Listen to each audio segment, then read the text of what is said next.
So getting right into the video, the chapter is titled Mangekyo Sharingan, and as the title implies, Sarada has a new ability that we're going to get into later in the chapter.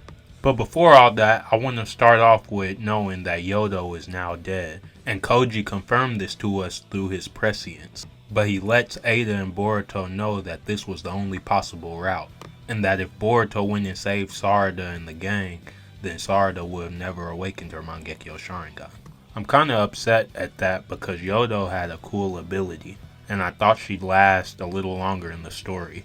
But like Koji says, sacrifices have to happen in order to complete the mission at the end of the day. But this situation also reminds me of Kagura getting killed off in part 1 because he had a lot of potential as well.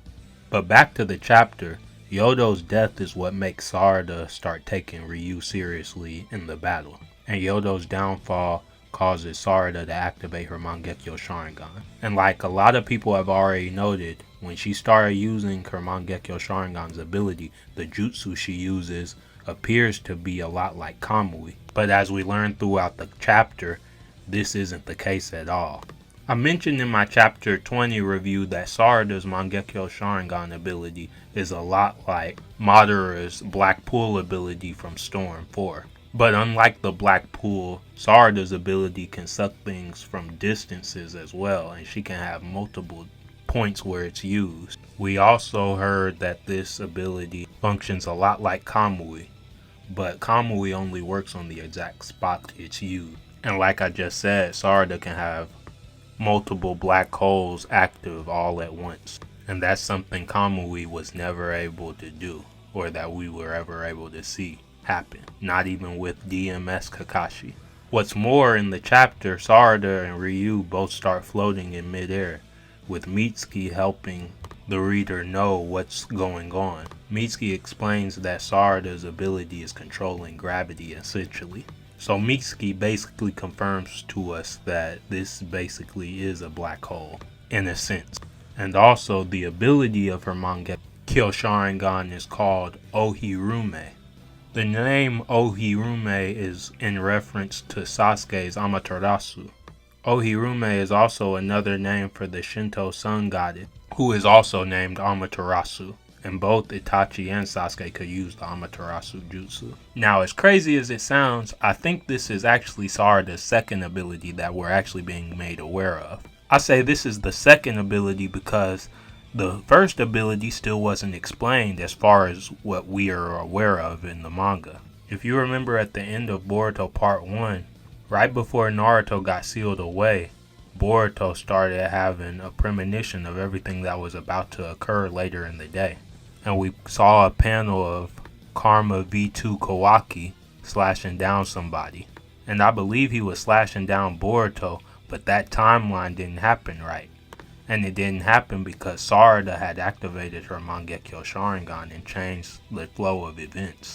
That's only a theory at this point, but when I was reading the ending of Boruto Part 1, when all that ruckus started going on at the end, when Sarada had activated her Mangekyo, I thought she had just unconsciously saved Boruto with her ability. That's how I interpreted it.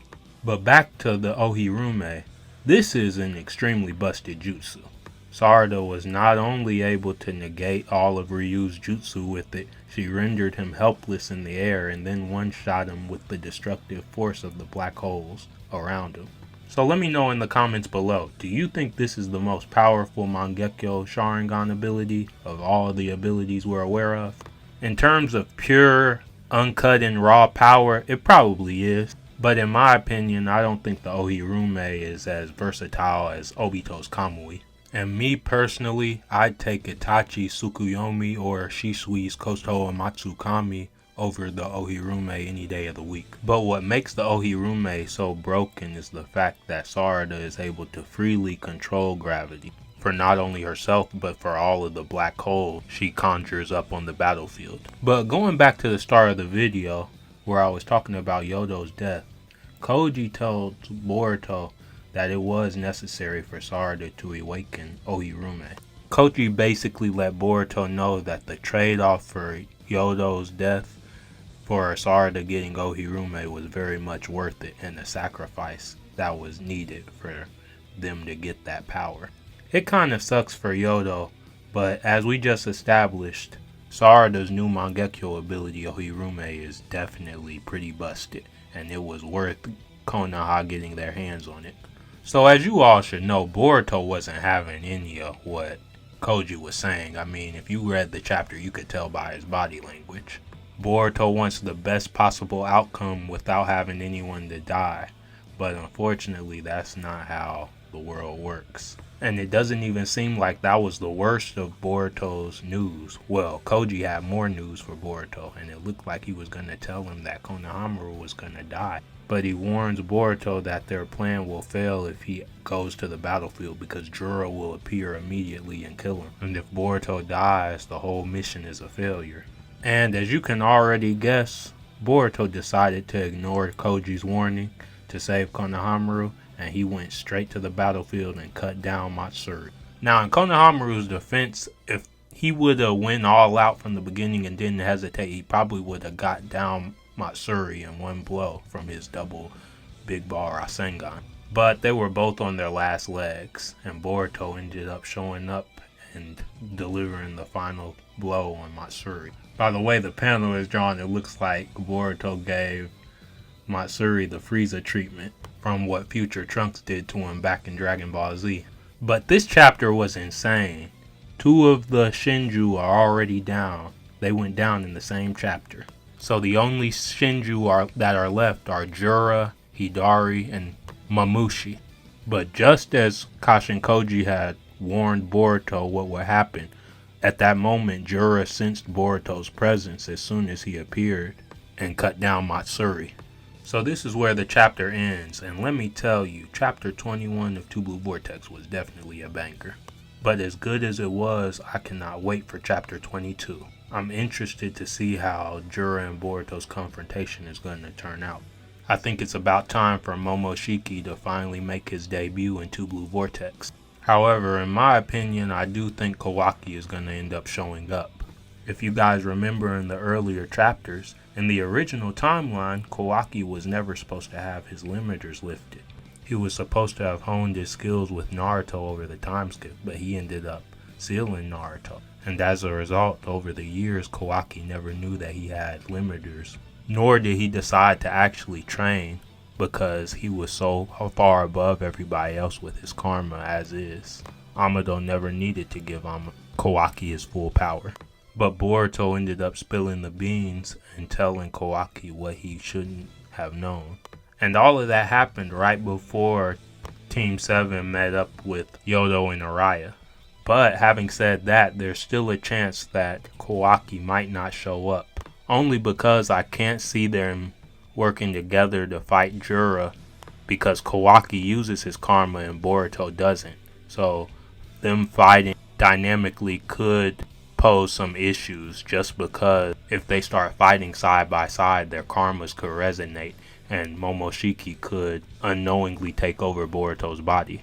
And if that situation were to happen, it would instantly become a 3-way deadlock between Jura, Borushiki, and Kawaki. But if Kawaki doesn't appear, it looks like it's just going to probably be Borushiki versus Jura, which in any scenario, either or is fine to me. I just actually want to see Momoshiki since we haven't seen him for a while. But anyway, Yodo's dead, Sarada is unconscious, and Konohamaru is badly injured, so none of them are helping against Jura. And also, since Sarada is unconscious, Mitsuki and Araya have to hold down the fort and fight all the claw grinds that are surrounding them. So it doesn't make sense for Kawaki to show up, but at the same time, he kinda does need to show up to give him some backup at least. And I don't think Boruto is just gonna instantly teleport away, because Jura is pretty smart. He's gonna be right there. I can see Jura taking some hostages and threatening to kill them now that he's learning emotions and now knows that Boruto will risk anything to protect his team. But anyway, what did you guys think of chapter 21? Did you want Yodo to live a little bit longer? And where do you guys rank Sarada's Ohirume ability? And lastly, how do you think the confrontation between Boruto and Jura is going to turn out? Let me know in the comments below. And if you're new, hit that subscribe button. See you in the next video. Later.